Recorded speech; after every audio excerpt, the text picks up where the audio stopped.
Et hop, aujourd'hui pour commencer la vidéo, je vais vous passer un peu de musique. Ouais, allez, histoire de changer un peu quoi. Ça, c'est le grand valse de Francisco Tárrega, qui a lui-même tiré cet air d'un morceau de Jean-Sébastien Bach. Et je suis sûr que vous avez tous déjà entendu cet air au moins une fois dans votre vie. Mais est-ce que vous l'avez reconnu? Si vous cherchez toujours, eh bien je vais vous passer une version de la même musique un petit peu plus connue.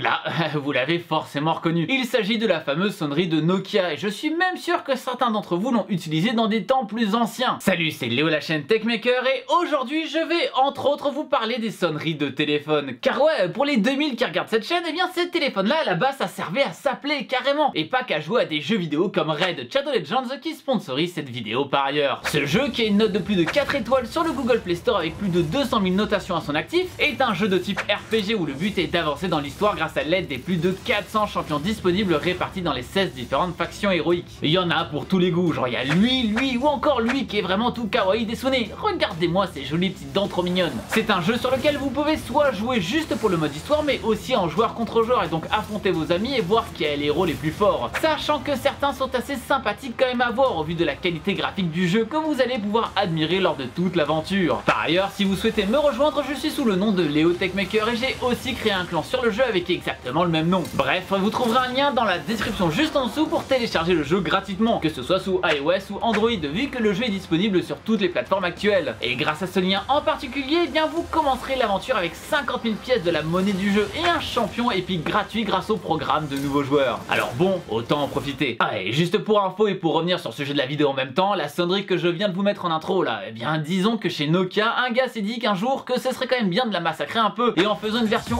officielle dubstep. Je sais pas vous, mais perso, maintenant que j'ai entendu ça, eh bien je l'ai mis sur absolument toutes mes notifications. Alors non, aujourd'hui je ne vais pas simplement vous faire un historique des différentes sonneries de chaque constructeur dans un ordre chronologique. Au lieu de ça, on va essayer de se pencher plutôt sur ce qu'il y a derrière ces fameuses sonneries. Pourquoi est-ce que les constructeurs vont plutôt choisir telle ou telle sonnerie? Quels sont leurs effets sur le cerveau? Bref, voir que tout ça, ce n'est clairement pas du hasard. Et vous allez voir que derrière ces morceaux de musique plutôt banals se cachent en fait des choses assez surprenantes. Bon, mais alors, à quoi ça sert une sonnerie? Je pense pas vous apprendre grand chose en vous disant que ça sert à vous indiquer que vous recevez que ce soit un appel, un message ou encore un super snap de la part de votre grand-mère. Parce que oui, déjà, bien, votre grand-mère utilise Snapchat, mais aussi les sons de notification sont tout autant des sonneries que les appels. Mais justement, déjà, on peut noter qu'on utilise plusieurs sonneries différentes pour ces choses-là et qu'on est en général capable dès la première note de savoir de quoi il s'agit. Et vous avez sûrement déjà vécu ça, être en train de faire quelque chose et entendre le début d'une sonnerie de ce truc et tout d'un coup oublier ce que vous étiez en train de faire avec une sorte de montée d'adrénaline sans trop savoir pourquoi avant de prendre votre téléphone pour pouvoir décrocher. Pourtant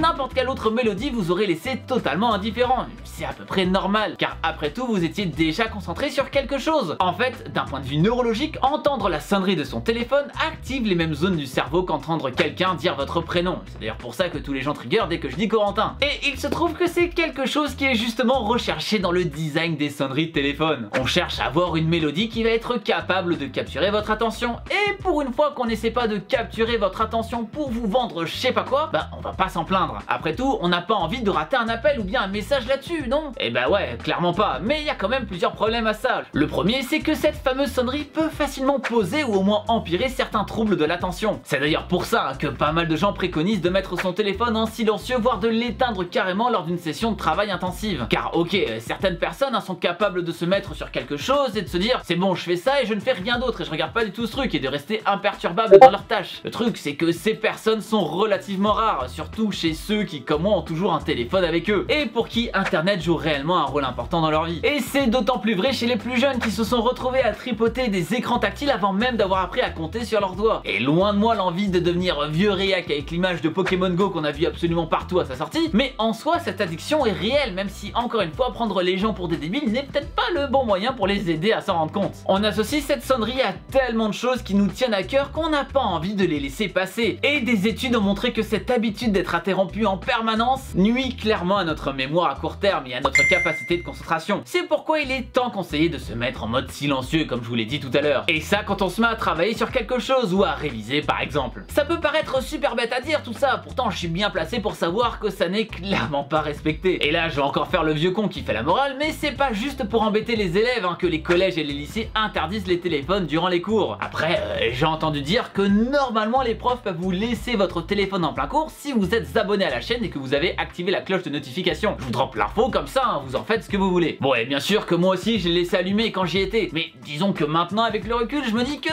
bah ouais c'est quand même chaud tout ça. Car même si en soi c'est vrai que c'est rien, on peut très bien suivre un cours en regardant son téléphone de temps à autre, ben le truc c'est qu'on prend tellement l'habitude de le faire qu'on devient incapable de ne plus le faire justement. Et finalement quand on est occupé à quelque chose, on devient incapable d'ignorer une notification. Voire pire, on se sent obligé de regarder son écran toutes les 30 secondes pour voir s'il y a quelque chose de nouveau avec cette abondance de notifications. Qui n'a jamais été persuadé de sentir son téléphone vibrer dans sa poche alors qu'en fait il était juste posé sur une table un peu plus loin. On y est tellement habitué que quand on n'a pas de notification, on s'en invente une dans notre tête. Et ces sonneries qui sont faites pour capter au maximum notre attention n'aident clairement pas à tout ça. Bon, je me doute bien que niveau sonnerie quand vous êtes en cours ça doit être plutôt muet vu que vous le mettez en mode vibreur. Mais bon, vous comprenez l'idée car finalement un vibreur est aussi une sorte de sonnerie, sauf qu'au lieu d'utiliser l'ouïe, on va utiliser cette fois-ci le toucher. Et par rapport à ce retour, vous pouvez aussi savoir de quoi vient cette notification, avec des séquences de vibrations différentes par exemple. Et alors, on arrive au second point, les autres. Bah oui, le but d'une sonnerie, comme je viens de le dire, c'est de capter l'attention. Sauf que la sonnerie n'a pas été spécialement créée pour vous, tout le monde y est sujet. Alors on pourrait se dire que bah oui, ok, mais quand c'est pas notre téléphone qui sonne, on n'est pas autant impacté. Et c'est quand même vrai dans une certaine mesure, car même si de manière générale, n'importe quelle sonnerie va quand même nous interpeller un minimum, dans notre tête, on a vite fait le lien entre notre sonnerie à nous et le fait qu'il y a quelque chose d'important qui est en train de se passer. Par contre, tout ça, ça va aussi aider à ancrer une marque dans notre tête, et c'est pour ça que chacun d'entre elles a des sons bien distincts. Le truc, c'est qu'il y a vraiment beaucoup de gens qui gardent la sonnerie de base de leur téléphone, et je pense qu'il n'y aura pas beaucoup de gens pour me contredire, et en particulier pour les notifications. Résultat, tout le monde a la même sonnerie, et quand ça sonne, eh bien tout le monde autour se retrouve déconcentré. Et pour le vibreur, eh bien c'est encore pire, car une fois posé sur une table, à peu près tous les vibreurs se ressemblent, et qui n'a jamais cherché à qui appartient ce téléphone qui vibre, on ne sait pas où dans la pièce. Si vous êtes déjà retrouvé dans un métro blindé dans lequel un iPhone sonne, vous voyez sûrement ce que je veux dire par là. Dans une petite étude que j'ai trouvée, près de 73% des interrogés ont placé la sonnerie de téléphone dans la catégorie des sons qu'ils trouvent particulièrement pénibles. D'ailleurs, je sais pas pour vous, mais personnellement j'ai eu la pire idée du siècle quand j'ai décidé de mettre une musique que j'aimais bien en sonnerie de téléphone. Car maintenant, eh bien je peux plus du tout l'entendre et c'est limite pire que de la mettre en réveil finalement. Bon, mais comment elles font alors ces sonneries pour nous interrompre et capter notre attention aussi bien avec autant d'efficacité? Eh bien, elles utilisent plusieurs choses pour ça que l'on retrouve pour certaines dès l'origine des premières sonneries. La sonnerie la plus basique consiste à une cloche qui va être frappée à répétition. Et ça va donc créer une alternance de bruit et de